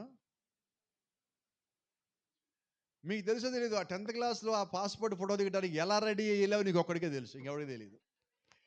నీ జీవితంలో మొదటి ఫోటో అదే, నీకు సొంతానికి దిగిన ఫోటో అదే నీకు. అప్పుడు దాకా ఏం లేదు. ఆళ్ళ పక్కన వీళ్ళ పక్కన ఎక్కడైనా పెళ్లి ఫోటోలు కనిపిస్తుంది, నేను వెనక్కి తిరుగున్నాడే, ఆ జుట్టు నాది అని చెప్పుకోవాలి మనం. కానీ నీకంటూ నువ్వు ఫోటో దిగ నీకు డబ్బులు ఇచ్చితే పంపించింది అది ఒకటే. కానీ ఆ ఫోటో నీకు ఎంత భద్రంగా ఉంటుంది తెలుసా నీ దగ్గర? చాలామంది చూడండి, అప్పుడు తీసుకున్న ఫోటో పర్సులో పెట్టుకుంటారు. ఎస్ నోనా? ఇప్పుడు నేనంటున్నాను, దేవుడు కూడా నిన్నేం చేశారంటే, నువ్వు బాగున్నప్పుడు పరలోకం నుంచి పంపించేటప్పుడు నీకు కూడా ఒక ఫోటో తీసి, ఆ ఫోటో ఆయన దగ్గర ఒక గ్యాలరీ ఉంటే ఆ గ్యాలరీలో పెట్టాడు. ఒరిజినల్ అక్కడ ఉన్నది. ఈ భూమి మీద నెగిటివ్లు నువ్వు జీవించు, ఏం జీవిస్తావు మొత్తం జీవించు, కానీ చివరికి నువ్వు మారి మళ్ళీ అక్కడికి అలాగే రావాల్సి ఉన్నావు. నువ్వు ఒప్పుకోవాలి, నువ్వు మారాలి, నువ్వు మళ్ళీ అక్కడికి అలాగే రావాల్సి ఉన్నావు. కాబట్టి ఈ నెగిటివ్ జీవితాలు ఇక్కడే, ఈ నల్ల జీవితాలు ఇక్కడే, ఈ పాత జీవితాలన్నీ ఇక్కడే, ఈ పాప జీవితాలు మొత్తం అని ఇక్కడే, ఈ భూ సంబంధమైన జీవితాలు మొత్తం ఇక్కడే. ఎందుకంటే ఇది మట్టిలోంచి వచ్చిన శరీరము, దాని యొక్క గుణలక్షణములు అన్నీ మళ్ళీ మట్టిలోకి పోవాలి. Right right right right right మరి మట్టిలోంచి వచ్చిన శరీరము, దానిలో గుణలక్షణాలన్నీ మట్టి అయితే, అవన్నీ మట్టిలోకి బాగు అయితే, మరి మట్టిలోంచి రాని శరీరం ఒకటి ఉంది కదా, ఇది దేవుడిచ్చిన ఆత్మ కదా. మరి ఇది ఎక్కడికి వెళ్ళాలి? మట్టిలోంచి వచ్చింది మట్టిలోకి వెళ్ళాలంటే దేవుడి నుంచి వచ్చింది. అపోస్తలుడైన పౌలు అంటారు అదే కదా, మనం మట్టిలోంచి వచ్చిన వాళ్ళని పోలిక ధరించిన ప్రకారము ఆత్మ సంబంధి పోలిక మనం ధరించున్నాము. అంటే ఆత్మ ఏమో దేవుడిది, ఈ శరీరం ఏమో భూమి నుంచి వచ్చినది, మట్టిలోంచి వచ్చింది. ఒక శరీరంలోంచి ఇంకో శరీరంలోకి వచ్చినది ఈ శరీరము. అయితే ఈ శరీరము దీనికి సంబంధించిన గుణలక్షణం నీకు కలిగి ఉన్నట్లయితే, నీవు కలిగి ఉన్న ఆత్మ ఏ గుణలక్షణాలు కలిగి ఉండాలి? ఆత్మ గుణలక్షణాలు. అప్పుడు చూద్దాం దేవుని యొక్క గుణలక్షణాలు ఏమున్నాయో. ఇదేమో భూ సంబంధంది, అదేమో పర సంబంధమైనది. ఇదేమో మట్టి శరీరము, అదేమో వెలుగు శరీరము. ఇదేమో పరిపూర్ణత లేనిది, అదేమో పరిపూర్ణమైనది. ఇదేమో మృచెందేది, అదేమో చనిపోయినది. ఇది పాపంలో పుట్టింది, అది పాపంలో లేనిది. ఇదేమో లోకంలో ఉండేది, అదేమో వాక్యంలో ఉండేది. Praise the Lord. అంటే ప్రతిదీ మీరు చూస్తే పూర్తిగా వ్యతిరేకతతో ఉన్నది. గమనించారా? ఇక్కడ ఇంకో చిన్న సంగతి మర్మం చెప్పాలి. ఇప్పుడు ఇక్కడున్న ఈ శరీరంలో నువ్వు దేవుణ్ణి స్తుతించగలవు, దేవుణ్ణి తప్ప ఇంకా దేమీ స్తుతించలేవు. మరి దీంట్లో ఉండగా ఆశ్చర్యం ఏంటంటే అన్ని చెడ్డయ్యే ఉన్నాయి ఇక్కడ. మనం కూర్చున్నాం కదా ఇక్కడ, మనలో ఉన్నాయి ఇవన్నీ. ఆశ్చర్యం ఏంటో తెలుసా? ఇన్ని చెడ్డయ్య ఉన్నా మనము శరీరంలో ఉన్న దేవుణ్ణి నమ్ముతున్నాం. అసలు ఇది చిన్న విషయం కాదు, చాలా పెద్ద విషయం ఇది. భూ సంబంధమైన ఈ శరీరంలో ఉండి నువ్వు దేవుడు వాక్యానుసారంగా, అంటే ఒక థియోఫనీ శరీరంలో ఉన్న జీవించే వ్యక్తిలాగా నువ్వు జీవించడం అంటే చిన్న సంగతి కానే కాదు. చాలా కొద్ది మందికి అది సాధ్యము. దేవుడి చేత ఏర్పరచబడిన వారికి అది సాధ్యము. ఇంకా అక్కడ ఉంది సిన్లెస్, పాపము లేనిది, లివ్స్ బై ద వర్డ్, వాక్యము చేత జీవించేది, written in the lamb's book of life, గొర్రెపిల్ల యొక్క జీవగ్రంథంలో రాయబడింది, పొసెస్ ద జోయ్ లైఫ్. ఇది కొంచెం మాట్లాడదాం మనం. ఇక్కడ ప్రత్యేకించి ఈ పదం ఉన్నది ZOE. ఈ జోయ్ అనేది కొద్ది మందికి తెలుస్తుంది. ఇది జోయ్ అంటే ద లైఫ్ ఆఫ్ గాడ్ అని, దేవుడు జీవించే జీవితము. దేవుడు జీవించే జీవితం అంటే ఇప్పుడు మనం ఉన్నది ఇక్కడ ఉన్న పరిమాణము. ఇప్పుడు ఒకటిలో మనం జీవిస్తాం, ఒకటో పరిమాణంలో. మన కింద ఉన్నది 5వ పరిమాణం, అంటే దయ్యాలు, అపవాద శక్తులు, లోక సంబంధమైన ఈ శక్తులను జీవించేది 5వ పరిమాణం. మనం ఇక్కడ ఉన్నాం 1, 2, 3, 4 ఇక్కడ ఉన్నాయి. ఆ కిందకి వెళ్తే 5వ పరిమాణం. మళ్ళీ ఆ పైకి వెళ్తే మేఘాలు, ఆ పైన ఉండే పరిమాణము అది 6వ పరిమాణం. ఆ పైన దేవుడు ఉండేది 3వ ఆకాశం. అపోస్తలుడైన పౌలు చెప్పినట్టుగా ఆ 3వ ఆకాశం దేవుడు ఉండే పరిమాణం 7వ పరిమాణం. ఇప్పుడు ఇక్కడ ఉండగా మన శరీరం మీద సూర్యుడు పనిచేస్తాడు, మన శరీరం మీద చంద్రుడు పనిచేస్తాడు, మన మీద చలి పనిచేస్తుంది, వాతావరణం పనిచేస్తుంది. అదే నువ్వు 6వ పరిమాణమో 7వ పరిమాణంలోకి వెళ్తే నీ మీద ఇవేమి పనిచేయవు. నీ మీద ఉష్ణోగ్రత పనిచేయదు, వాతావరణం పనిచేయదు, నీ మీద అలాగే వ్యక్తుల ప్రభావం కూడా పనిచేయదు. ఇంకో గొప్ప సంగతి, నువ్వు ఆ పరిమాణంలో ఉన్నప్పుడు, అంటే దేవుడు జీవించే ఆ 7వ పరిమాణంలో నీవు ఉన్నప్పుడు, అక్కడ రక్త మాంసాలు పనిచేయలేవు, నీ ఆలోచనలు కూడా ఇలాగ పనిచేయలేవు. ఈ భూ సంబంధంగా మనం కలిగి ఉన్న కోరికలు అనే గ్రంథులు మన లోపల ఉండవు. నువ్వు శరీరం కలిగి ఉన్నావు, థియోఫనీ లాంటి శరీరమే కలిగి ఉన్నావు.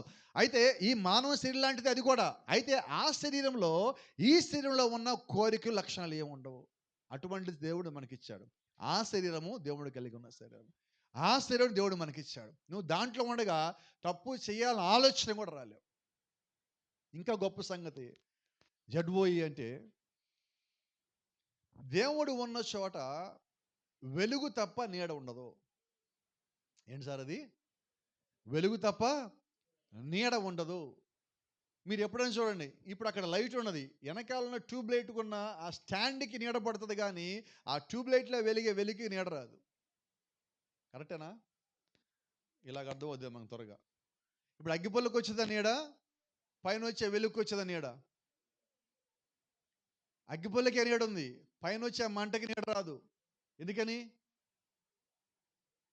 ఇప్పుడు ఇది మన జీవితం, అది దేవుల్లో ఉన్న వెలుగు జీవితం, అది దేవుడు జీవించే జీవితం. ఇప్పుడు నువ్వు కూడా నీలో అది ఉన్నట్లయితే, ఆ వెలుగు ఉన్నట్లయితే, నీ ఆత్మకు కూడా నీడ ఉండదు, నీ థియోఫనీకి నీడ ఉండదు. నువ్వు దేవుడి యొక్క సన్నిధిలోకి వచ్చాక నీకు నీడ ఉండదు. నీడ అంటే భూ సంబంధమైన సంగతులను కొందాం కొద్దిసేపు. అవేమి లోపల పని చేయలేవు. దేవుడు జీవించే జీవితం నీ లోపల నీవు జీవిస్తూ ఉండగా నీకు ఈ భూ సంబంధమైనది ఏది అంటదు. వెలుగుకి నీడ లేదండి. ఇంకో రకంగా మాట్లాడితే నీడ అంటే మరణం అని అర్థము. నిత్యరాజ్యానికి నువ్వు వెళితే ఇంక నీకు మరణం లేదు కదా. ఆడికి వెళ్ళాక చనిపోవడం లేదు, శరీరం పాడైపోవడం లేదు, నువ్వు వృద్ధుడివైపోవడం లేదు, నీ తల వెంట్రుకలు నెరవటం లేదు, ఏది లేదు. Praise the Lord. అయితే ఈ శరీరంలో నీవు ఉండగా నీవు ఈ భూ సంబంధమైన శరీరంలోకి గుణలక్షణములు కలిగి ఉన్నావు. అందుకని అపోస్తలుడైన పౌలు అంటాడు, ఈ గుణలక్షణములు ఏంటి? పుట్టినప్పుడు బాగుంటాయి, వయసు పెరిగే కొద్దీ గుణలక్షణాలు మొత్తము నశించిపోతూ ఉంటాయి. అది మట్టిలోకి తిరిగి వెళ్ళటానికి రెడీ అవుతూ ఉంటుంది. ఒక స్థితి వచ్చిన తర్వాత ఇది మట్టిలోకి పూర్తిగా వెళ్ళిపోవాలి. అందుకే మన దానికి ఒక పేరు పెట్టారు. పౌలు గారు అంటున్నట్టుగా, if this earthly tabernacle be dissolve we have one already waiting. ఈ గుడారం శిథిలమైపోయినప్పుడు శిథిలము కాని వేరొక గుడారం మన కొరకు ఎదురు చూస్తూ ఉన్నది. అయితే ఆ శరీరంలోకి నువ్వు వెళ్ళాలంటే, ఈ శరీరంలో నుంచి నువ్వు ఆ శరీరంలోకి నువ్వు మారాలి అంటే నువ్వు ముందు వాక్యానికి లోబడేవాడిగా ఉండాలి. ఏమా, నువ్వు వాక్యానుసారంగా జీవించే వ్యక్తిగా అయి ఉండాలి. అక్కడికి మనం వెళ్ళవలసి ఉన్నాం. ఇప్పుడు చిన్న సంగతి చెప్తాను. మనం దేవుడి యొక్క వాక్యం కిందకి వచ్చామా రాలేదు అన్న చిన్న సంగతి నాకు తెలియాలంటే, మన ఇంట్లో చిన్న చిన్న పిల్లలు ఉంటారు. 3 ఏళ్ళు 4 ఏళ్ళు 5 ఏళ్ళ పిల్లలు. వాళ్ళు కొన్నిసార్లు మనం వాళ్ళ ఇంటికి వెళ్తున్నప్పుడు, వాళ్ళ ఇంటికి విజిట్ చేయడానికి వెళ్తా ఉన్నప్పుడు చాలాసార్లు వాళ్ళు ఒంటి మీద సరైన బట్టలు లేకుండా తిరుగుతూ ఉంటారు పిల్లలు. ఆ ఏజ్ పిల్లలకి వాళ్ళకి అలా ఉండటం పెద్ద విషయం కానే కాదు. వాళ్ళకి తెలియదు ఏంటో. ఇప్పుడు మనం తిరిగితే ఎలాగా చెప్పండి. కాబట్టి ఒక మాట చెప్పాడు. మనం ఎప్పుడు యూత్ క్యాంపులో చెప్తూ ఉంటాం, నువ్వు స్త్రీ అయినా నువ్వు పురుషుడైనా నీ మోకాళ్ళు పైన ఇతరులకి కనబడటానికి వీలు లేదు అని. నువ్వు విశ్వాసం అయ్యి ఉంటే నీ మోకాళ్ళు పైన వేరొక వ్యక్తి చూడటానికి వీలు లేదు అన్నాడు. ఎందుకని? నేను వాక్యానుసారంగా జీవించేటప్పుడు నా శరీరాన్ని ఇతరులు చూపించడానికి ఇష్టపడను. పాపంలో పడిన తర్వాత దేవుడు మనకు వస్త్రాలు ఇచ్చాడండి. ఈ శరీరం మళ్ళా పాపంలో పడి మన వల్ల ఇంకొకరు పాపంలో రాకుండా ఉండటానికి దేవుడు మనకు వస్త్రాలు ఇచ్చాడు. అయితే ఇప్పుడు మన వస్త్రాలను ధరిస్తున్నామా సక్రమంగా అంటే లేదు, సరిగా ధరించట్లేదండి. కాబట్టి ఈ పాపపు శరీరాన్ని కప్పుకోవడానికి దేవుడు మనకు వస్త్రాలు ఇచ్చాడు. అది మనం జ్ఞాపకం పెట్టుకోవాలి. ఇప్పుడు ఆ చిన్న పిల్లలను చూసినప్పుడు మనం ఏమంటాం, రే ఎట్టు ఉండేవా, వేసుకో, చొక్కా వేసుకో, లేదా ప్యాంట్ వేసుకో అంటాం మనం పోయి. అవునా? ఎందుకని? ఆ తప్పు అని మనకు తెలిసింది కాబట్టి. కానీ మనం ఆ వయసులో ఉన్నప్పుడు చెప్పలేదండి ఎవరు నాకు తెలియలా. ఇప్పుడు అలాగే నువ్వు వాక్య లోపలికి వచ్చాక నువ్వు అంతకుముందు చేసిన తప్పని తెలిసాక వాడు నువ్వు సిగ్గుపడతావు, పశ్చాత్తాపడతావు, ఏడుస్తావు, దేవుడి దగ్గర మొరపెడతావు, నేను చేసిన తప్పుని అలా ఉండకూడదని. అది నువ్వు ఆత్మను పొందుకున్నావా లేదా, నువ్వు వాక్యం కిందకు వచ్చావా లేదంటే నాకు రుజువై ఉన్నది. మన జీవితంలో జరిగిపోయిన కార్యాలన్నీ మంచివి కాదండి, చెడ్డవి చాలా ఉన్నాయి, తప్పులు చాలా ఉన్నాయి. అది మీరా నేనని కాదు, నా జీవితంలో ఉన్నాయి, మీ జీవితంలో ఉన్నాయి, లేవంటలా ప్రతి ఒక్కరి జీవితంలో ఉన్నాయి. అయితే ఒక్కొక్కరి జీవితంలో రకరకాల కాలాల్లో, రకరకాల వయసులో, రకరకాల సమయాలు, రకరకాల పరిస్థితుల్లో వచ్చినాయి. నేను దేవుడికి సమర్పించుకున్నప్పుడు దేవుడు నన్ను బయటికి తేగలడు. నాకు నమ్మకం అండి, నన్ను బయట తెచ్చిన దేవుడు నిన్ను బయట తీసుకుని వస్తాడు. నేను నిన్ను నమ్మటల్లా, నీకున్న పరిస్థితి కూడా నమ్మను, నన్ను మార్చిన దేవుడు నిన్ను మారుస్తాడంట.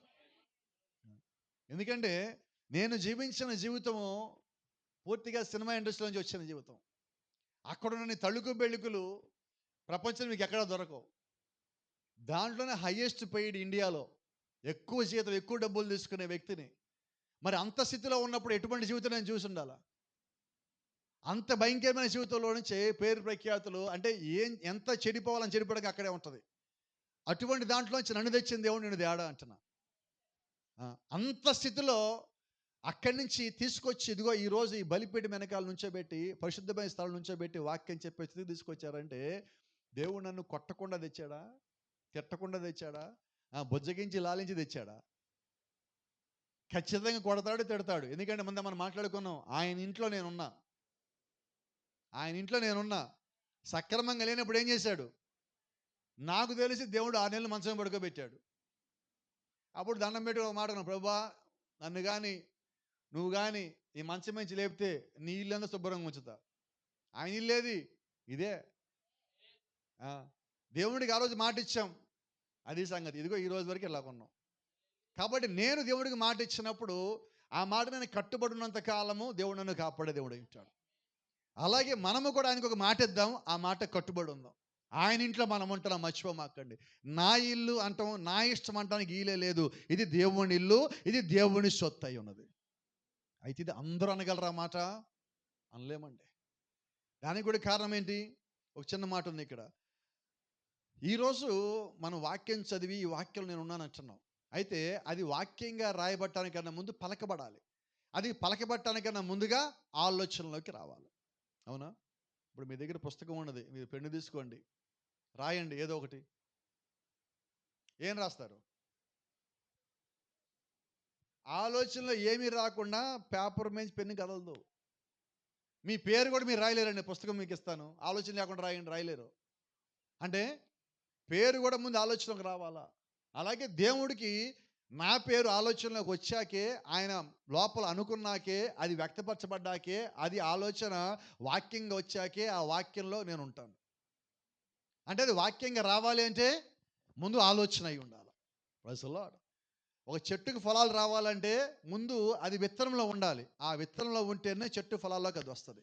అక్కడ లేకపోతే రాదు. నువ్వు వాక్యంలో ఉంటేనే నువ్వు ఆ థియోఫోన్లోకి వస్తావు. నువ్వు వాక్యంలో ఉంటేనే పరలోకానికి వస్తావు. దేవుడి యొక్క ఆలోచన ఉంటేనే ఆ ఆలోచన ప్రకారంగా నువ్వు దేవుడి యొక్క రాజ్యం చేరగలవు.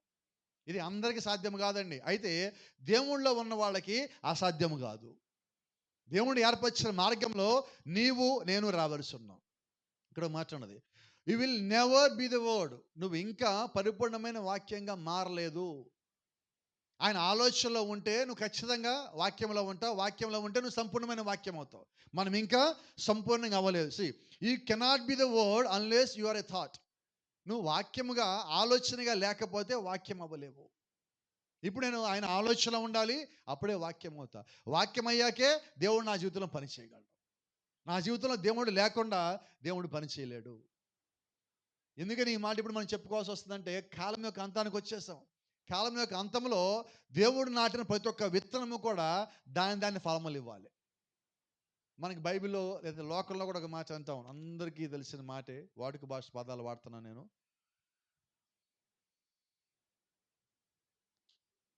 ప్రతి వాడు వాడి యొక్క రంగు ఏంటో చూపించే ఒక సమయం వస్తుంది.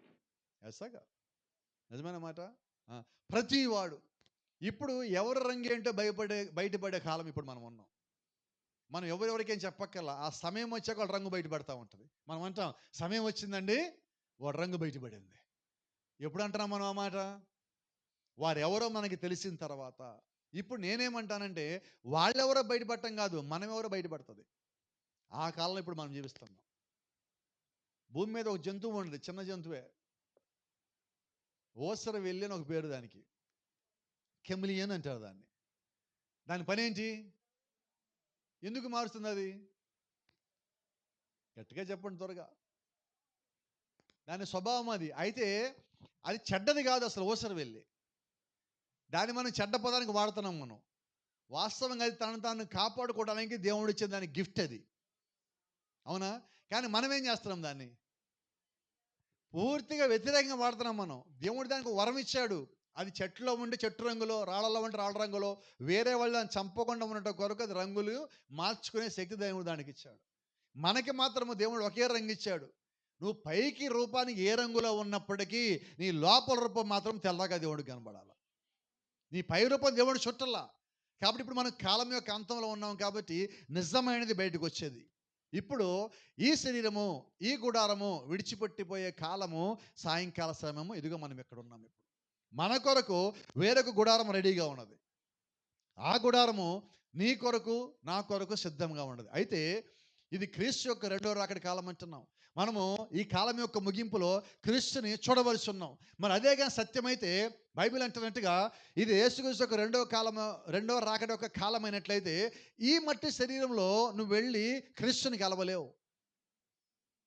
మరి ఎంతకాలం మనం ఎదురు చూస్తే క్రీస్తుని కలవాలి, ఆయన వచ్చినప్పుడు ఆయనతో పాటు వెళ్ళాలనే కదా సంఘానికి వచ్చేది. అనేకమైన వదిలేసి అనేక బలవంతంగా వదులుకున్నది కూడా క్రీస్తుని కలవటానికే, ఆయనతో పాటు ఉండటానికి. మరి ఇంత చేసి మనం ఈ శరీరంలో క్రీస్తుని చూడకపోతే, అక్కడ ఒక మాట ఉన్నది, we were going to meet him in the air. మనం క్రీస్తుని ఈ దినములో ఏదో ఒక దినమున కలవలసి ఉన్నాం. ఇక్కడ సమస్య ఏంటంటే ఈ శరీరంలో మనం క్రీస్తుని కలవలేం. ఇప్పుడు ఆయన సాయంకాల సమయం వచ్చింది, మనం ఆయన కలిసే సమయం వచ్చింది, కాలం యొక్క అంతానికి వచ్చున్నాం, అన్ని జనుల కాలం యొక్క ముగింపుకి వచ్చున్నాం, రెండో రాకడ దినాల్లోకి వచ్చున్నాం, నేడో రేపు ఆయన వస్తాడంటున్నాం. ఇక మిగిలిందల్లా ఏంటంటే ఒక్క సంగతి పెండింగ్ ఉన్నది. ఏంటి ఒక్క సంగతి అంటే శరీరాల యొక్క మార్పు. ఈ శరీరం మార్చబడి ఆ శరీరం కావాలి, ఈ శరీరము ఆ శరీరంగా మార్చబడాలి. అప్పుడుగా నువ్వు దేవుని యొక్క రాజ్యానికి పోలేవు. ఎందుకంటే బైబిల్ చెప్తా ఉన్నది, మనము మార్పు చెందున్నాము. We got to be change. అయితే ఎటువంటి మార్పు కావాలి? పాత నిబంధనలో ఆది కాండంలో అబ్రహాము శారాను కూడా దేవుడు మార్చాడు. అబ్రహాము శారాగా వృద్ధులుగా ఉన్నోళ్ళు యవనస్తులుగా మారారు. అలాగే దేవుడు ఇప్పుడు మనలో కూడా ఈ వయసు నుంచి యవనస్తులుగా 16, 18, 21 సంవత్సరాల వయసు మధ్యలోకి మార్చిన మనం పైకి వెళ్ళి దేవుడిని చూడలేం. నువ్వు యవనస్తుడిగా మారినంత మాత్రం సరిపోదు. ఇక్కడ ఒక మాట ఉంది, if you are change back to young men and women still we cannot meet him because we have to meet him in the air. నేను యవనస్తుడిగా మారిపోయాక నేను మధ్యాకాశకు ఆయన కలవలేను. కారణం ఏంటంటే శరీరం యవ్వనంగా మారినా ఇది పైకి వెళ్ళే శక్తిని కలిగి ఉండదు. నువ్వు యవనస్తులుగా మారినా నువ్వు పైకి వెళ్ళే శక్తి కలిగి లేదు ఆ శరీరము. అంటే పైకి వెళ్ళటానికి దేవుడు నీకు మళ్ళా ప్రత్యేకమైన ఒక ఏర్పాటు చేశాడు. చూద్దాం. There has to be something done besides the change us back to the young men and women. మనం కేవలం యవనస్తులుగా మార్చడమే కాకుండా ఇంకా ఏదో జరగాల. ఆ ఇంకా ఏం జరగాలి? We have got to be change to caught up in A to meet him. మనమందరం మార్చబడ్డాక ఇక్కడి నుంచి పైకి కొనిపోబడాలి. మార్చబట్టం ఒకటైతే ఇక్కడి నుంచి పైకి కొనిపోబట్టం ఒకటే. దాని కొరకు దేవుడు ఏర్పాటు చేసిన శరీరమే ఇదిగో మనం ఎదురు చూస్తున్న ఈ శరీరము. ఏమా అంటే ఈ మట్టి శరీరం మారగానే అయిపోలా, ఈ మట్టి శరీరం దేవుడిని నమ్మగానే అయిపోలా, ఈ మట్టి శరీరం చర్చకొచ్చాగానే అయిపోలా, ఇంకా ఏదో ఉన్నది. ఈ మట్టి శరీరం మార్చబడ్డా కూడా అయిపోలా, నువ్వు పూర్తిగా యవనస్తువైనగా సరిపోలా. కారణం ఏంటంటే మధ్యాకాశంలో క్రీస్తుని కలుసుకుంటకు మనకు వేరొక శరీరం అవసరం ఉన్నది. ఎంతమంది ఓపిక ఉన్నది? ఉందా ఓపిక? ఇంకా ఇప్పుడు ఒక మాట చెప్తే మీకు మరి నా మీద కోపం కూడా రావచ్చేమో. ఇంకా నా అంశం దగ్గరికి రాలేదు, ఇప్పుడే వస్తున్నాను. ఏం చేద్దాం మరి ఈ పూట? చూసారా, కంటిన్యూస్ చేయండి అంటారేమో అనుకున్నా, ఇవ్వడం లేదు. కానీ మీకు రహస్యం చెప్పాలా, మీరు అనకపోయినా నేను ఆపను ఈ పూట. బయటికి వెళ్తే అంట ఎక్కడికి పోతారు? ఉండండి ఇక్కడే. Praise the Lord. ఇక్కడ ఒకటి చూపిద్దాం అనుకుంటున్నాను మీకు. ఇక్కడ ఎన్ని ఉన్నాయి శరీరాలు? 4 ఉన్నాయి. వాస్తవంగా మాట్లాడితే 5 ఉన్నాయి. ఇది ఒక శరీరం, అవునా? దేవుడు మొట్టమొదటి ఈ శరీరం చేయలా, ఆ చివరి శరీరం చేశారు. ఆది కాండం 1వ అధ్యాయం 27వ వచనం అది ఆ శరీరం. ఈ శరీరము ఆది కాండం 2వ అధ్యాయము 7, 8 వచనాలు. ఇప్పుడు ఇక్కడున్న శరీరం మనం మాట్లాడుతున్నాం. ఇది దేవుడు కల్వరి దినమున చిందించి మనకిచ్చిన శరీరం. ఇప్పుడు మాట్లాడుకుందాం. ఇది మొదటి శరీరం అయితే అది 2వ శరీరము, అది 3వ శరీరము. ఇప్పుడు ఇక్కడ గొప్ప విషయం పౌలు గారు అంటున్నాడు, ఈ గుడారం శిథిలం అయిపోయినప్పుడు వేరే గుడారం మన కొరకు ఉంది. మొదటి శరీరం, ఈ గుడారం పాడైపోతే ఇంకోటి ఉంది నా కొరకు. ఇప్పుడు ఆ గుడారం దేని కొరకు ఉన్నది? ఈ శరీరం విమోచించబడ్డాక ఇది ఇలాగైనది.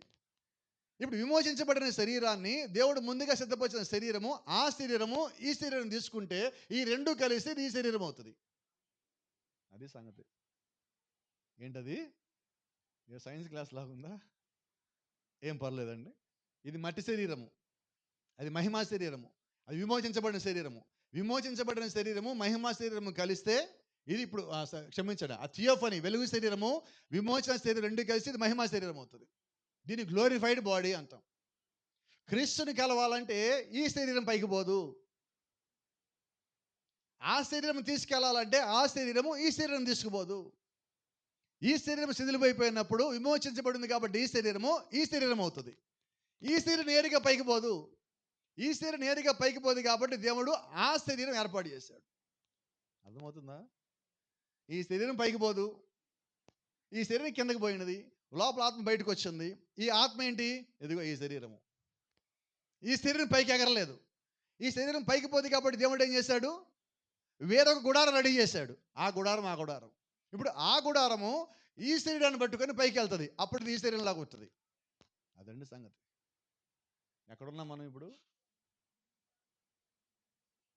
ఇప్పుడు చెప్పండి, మన చర్చికి ఎందుకు వచ్చాం?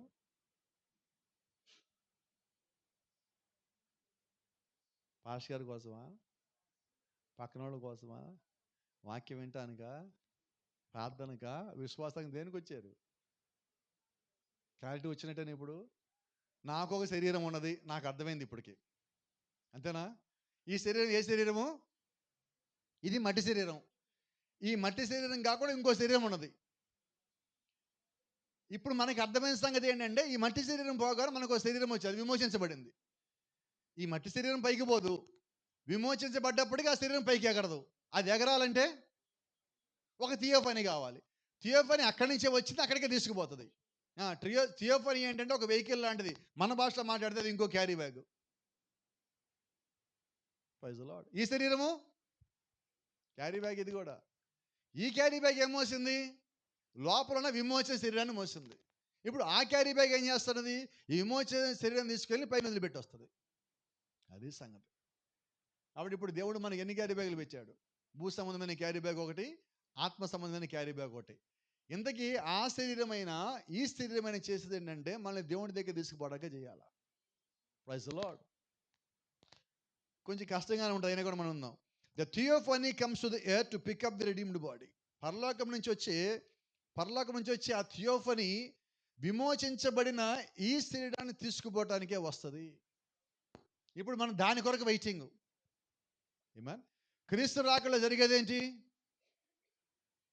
ఆ శరీరము ఈ శరీరాన్ని పైకి తీసుకుపోవాలి. ఏది? నువ్వు చనిపోయి పాతి పెట్టబడ్డప్పటికీ నువ్వు తిరిగి లేవాలి, ఆ శరీరం పైకి తీసుకొని పోవాలి. నువ్వు జీవించున్నప్పటికీ శరీరం మార్చబడి పైకి వెళ్ళాలి. ఏదేమైనా నువ్వు కలిగి ఉండే శరీరం అది. అయితే ఆ శరీరం నేరుగా పైకి వెళ్తుందా? పోదు. థియోఫనీ దీన్ని పట్టుకొని దాన్ని థియోఫనీ లోపల తీసుకొని ఆ థియోఫనీ ఈ మహిమా శరీరంగా మారి అది దేవుని సన్నిధికి వెళ్ళారు. ఆమేన్. అంటే ఇప్పుడు దేవుడు మన కొరకు ఎంత చేశాడు ఏర్పాటు? కోపం రాదుగా. ఒక్కోసారి మన కోపం వచ్చాక, బాధ వచ్చాక ఒక మాట, ప్రభువా, దేవా, నువ్వు నా కొరకు ఏం చేసావు ప్రభువా? వేస్తాను నా అంటామనువా? మరి దేవుడు ఎంత చేశాడు ఏర్పాటు? ఇంత ఏర్పాటు మనం చేయగలమా? చూడండి, ఎవరికన్నా పర్లేదు ప్రభువా, నువ్వు చేయకపోయినా పర్లేదు, నేను వచ్చేస్తాను అక్కడికి అంటావా? కొన్నిసార్లు మనం మీటింగ్ ఫోన్ చేస్తాం, వెహికల్ ఏదమ్మా వెళ్ళిపోయింది అంటే, పర్లేదు పాస్టర్ గారు మేము వచ్చేస్తాం అంటాం. మరి ఇప్పుడు అంటారా మాట? ప్రభా థియోఫనీ పంపించమని పర్లేదు, చెప్పండి, ఎంతమంది అనగలరా మాట? కొద్దిమంది అంటూ ఉంటారు సరదాగా, ఎయిర్పోర్ట్లో జరుగుతున్న సంభాషణ చెప్తున్నా. ఒకసారి అక్కడికి వెళ్ళాక ఎవడో ఫోన్ చేస్తారు, టికెట్ ఉందా అని.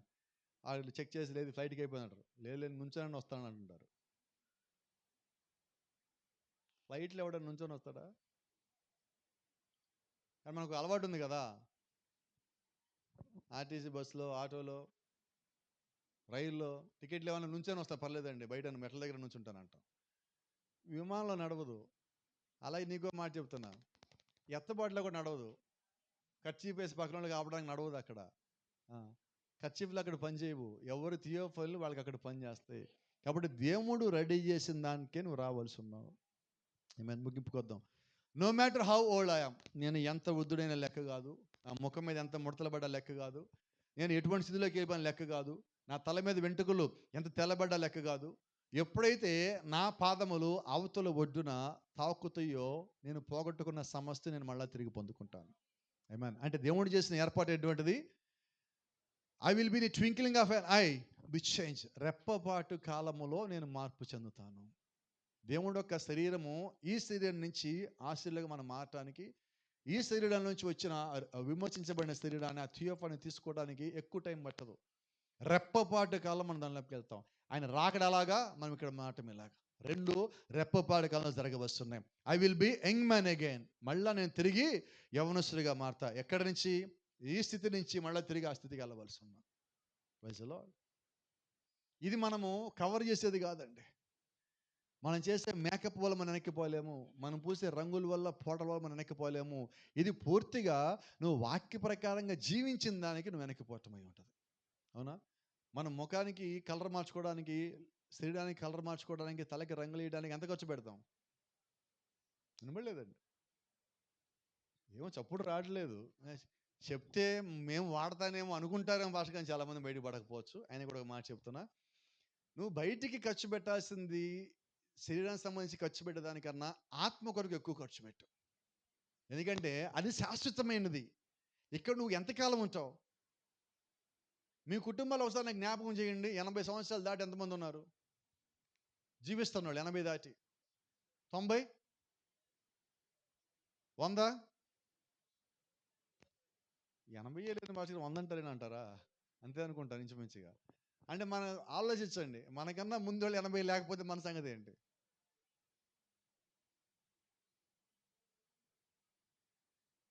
ఇప్పుడు మీరు నాకు చెప్పాను నేను, 20లకే ముసలోళ్ళు అయిపోతున్నారు.